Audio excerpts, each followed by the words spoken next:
Hello and welcome to Always Bored, Never Boring. The other week I posted a video taking a look back at my storied history with Warhammer Quest, the classic dungeon crawler that many consider to be the best example of its genre. If you watched that video, you will know that I have reacquired Warhammer Quest for my personal collection.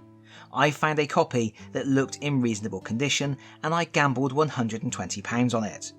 Turns out I got a nearly complete, partially unused set with extras, including almost all of the Chaos Warrior expansion, just missing the actual miniature.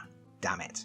While the set had some extra goblins and other miniatures thrown in, I was missing a couple of the smaller critters, one token and the rope equipment card, and replacing all of that set me back another £20. But I am now in possession of a complete Warhammer Quest base set. Hurrah! And while it's in surprisingly good condition, there is work to be done here. Some of the miniatures need repairing, the box is dinged up, and obviously everything needs to be painted and preserved. So you better believe I am going to be running a series on care and repair, so we can get this game tabletop ready as soon as possible.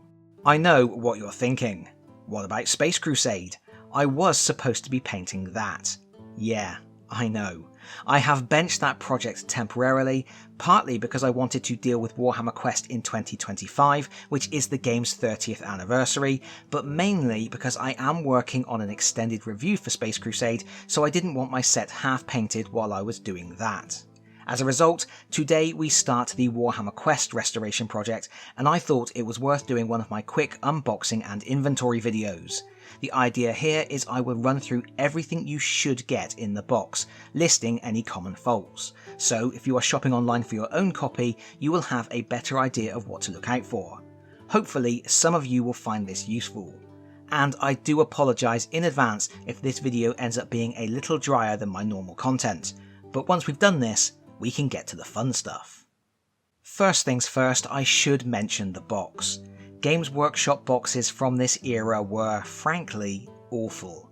Advanced Hero Quest, Advanced Space Crusade, Talisman 3rd Edition, Space Hulk, Warhammer Quest, they were all housed in boxes made from incredibly thin folded sheets of card, the stuff they make tuck boxes with.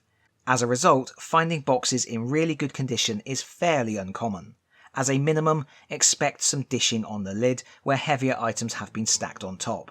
And don't be surprised to find punctures and tears. My copy isn't in bad shape, but there is a rip on the bottom that I am going to need to reinforce, and some scuffs and minor tears on some of the corners. Nothing that's going to cause too much trouble. Inside the box you should have no less than 4 booklets. The first is a getting started leaflet. I am actually missing this leaflet, and while it would be nice to have, I'm not losing any sleep over it. The leaflet just runs through some of the most basic elements of gameplay, and it's all so simple I can't imagine anyone ever used it. If you don't have a copy, you won't miss it. Much more important are the other 3 books.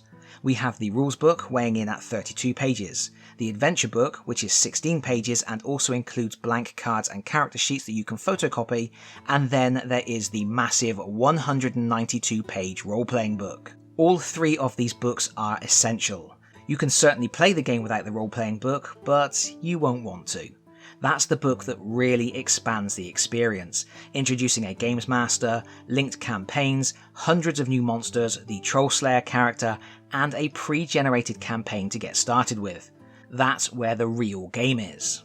Next we have the room and corridor tiles. This is a highlight of the game because you get loads, they are really nicely drawn, and they have spaces that are 30mm square, so there is plenty of room for even large and super dynamic miniatures to breathe. You get 7 6x2 straight corridor sections in 2 designs, 4 grey, 3 orange. There is also 1 6x2 stair piece. You then get a single corner and 3 T-junctions. There are 6 4x4 regular rooms, each with a unique design and a special name. There's the Circle of Power, the Monster's Lair, the Torture Chamber, the Guard Room, the Well of Doom, and the Dungeon Cell. Finally, you get the 5 large 8x4 objective rooms. These are superb, and some of them have artwork adapted from the old Games Workshop RPG tile sets, which I have reviewed on the channel previously. There's the Fire Chasm, the Fountain of Light, the tomb chamber, the idol chamber, and the fighting pit. One thing I am sure many people remember about Warhammer Quest is the way the tiles clip together with doorway arches. These are awesome, as good today as they were back then, and you get 10 of them. Note, some of mine still have nubs inside. These are left over from the injection moulding process. They should be snipped off and filed just like with any other plastic miniature. Naturally, you also get a selection of tile overlays to spice up your dungeon. There are 6 4x4 tiles. 3 of them are Pits of Despair, which are used for one of the wizard's spells. Then there is 1 cave-in tile, 1 trapdoor tile, and 1 stairway tile. You then get 16 smaller tiles designed to cover a single space on the board. There's a skeleton, a pile of bones, 2 spiked pit traps, a money purse, an open treasure chest, a well, 2 small trapdoors, a pit of slime, 2 closed treasure chests, a metal grate, a weapon rack, a barrel, and a casket oozing green mist. These are the small bits and bobs that a second-hand copy might be missing. Fortunately, none of them are particularly vital to the gameplay experience. In addition to the scenic tiles, you should also have a bunch of thinner tokens. Amazingly, most of the tokens in my copy were still on the original punch boards. There are 10 luck tokens, 15 power tokens, 6 webbed tokens, and 1 portcullis. The portcullis is actually designed to prop up inside one of the plastic doorways. That's cute. Now, while Warhammer Quest ships with the rules for 5 heroes, it only contains the cardboard components for 4 of them. So for the Elf, Barbarian, Dwarf and Wizard, you get a round token used for randomly selecting a hero during an adventure, a starting profile card, a double-sided advanced profile card, and a piece of starting equipment. The Barbarian gets the lantern, the Wizard gets the Hand of Death scroll, the Dwarf gets the rope, and the Elf gets the healing potion. Also housed on the punchboard sheets are the Wizard spell cards. There are 15 in total. 5 green healing spells, 5 blue defensive spells, and 5 red attacking spells. The idea here is that the Wizard takes one of each coloured spell at random before the game begins. This random selection will determine how useless your Wizard is. Next, we have the card decks. There are 19 event cards, 12 that spawn monsters, and 7 that trigger traps, encounters with NPCs, or opportunities to find treasure. 19 really isn't enough, and one of the biggest disappointments with the game out of the box was the limited variety of encounters. But the game did ship with a deck of 19 blank event cards, so you could make your own, drawing the information from the charts in the big roleplay book. I always felt that was a rather thoughtful addition, although I don't know how many people ever actually bothered doing it. There are also 23 dungeon cards. That is exactly 1 for each floor tile in the game. And then you have a deck of 30 treasure cards. It would have been nice to have slightly more, but 30 isn't bad. Of course, you could buy extra treasure packs, but if you find copies of those on the secondary market these days, they are going to cost you. That's it for the cards, but we mustn't forget the dice. These could be an issue. You get 6 regular d6, but you also get 12 of the Diddy red power dice. These are super cute, and also super easy to lose. If you are missing 1 or 2, you may have difficulty finding replacements.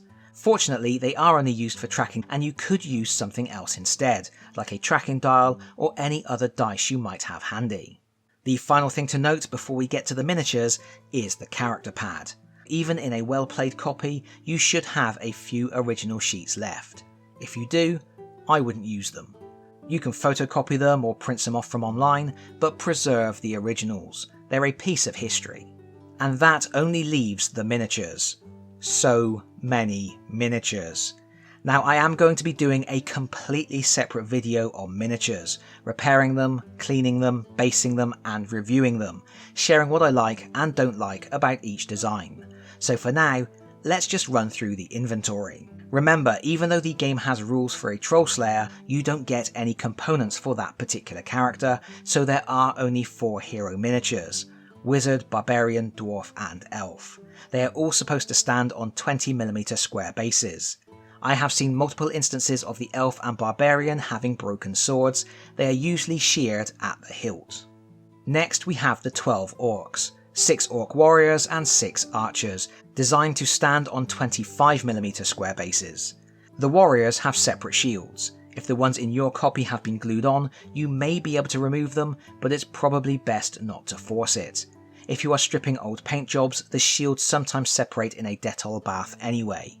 If the shields are separate in your copy, I would refrain from gluing them on until you have painted the miniatures. It just makes life easier.